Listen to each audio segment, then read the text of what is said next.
আমরা জানি যে বাংলা বিহার উড়িষ্যা মানে সিরাজ, কিন্তু বাংলা বিহার উড়িষ্যা সিরাজ নবাব ছিলেন, কিন্তু 1757 23শে জুন পলাশির যুদ্ধের পরে আমরা ইংরেজদের হাতে বিক্রি হয়ে গেছিলাম। কার জন্য? মির্জাফরের কারণে। তাহলে আমাদের ওখান থেকে ইতিহাস শেষ হয়ে গেছিল। তাহলে সিরাজউদ্দৌলা 3টে রাজ্যের নবাব ছিলেন।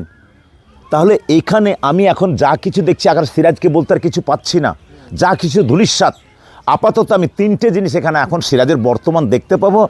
এক হচ্ছে নদীর ওপারে খোশবাগ, 2 হচ্ছে নদীর ওপারে সিরাজের যে বাংলা বিহার উড়িষ্যার ক্যাপিটাল রাজধানী মুর্শিদাবাদ, যেখানে 3টে রাজ্যের বিচার হতো বাংলা বিহার উড়িষ্যার, নদীর ওপারে হিরাঝিল।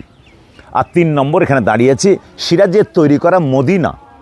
জাস্ট মদিনাটা কেন আমি পরে আসছি, তাহলে আমি এখানে দাঁড়িয়ে আছি মির্জাফরের নয়, এটা সিরাজের জায়গা। তো এই যে সিরাজের বলতে, এটা সিরাজের নয় স্যার। এবার আপনারা জানবেন এটা সিরাজের বাবার পৈতৃক সম্পত্তি, এটা মায়ের। কারণ সিরাজের মায়ের বাবা যিনি নবাব ছিলেন আলীবর্দী খাঁ, এই আলীবর্দী তৎকালীন 1756 সে নবাব ছিলেন। তাহলে এখানে যা কিছু দেখছি আলীবর্দীর, সিরাজের দাদুর।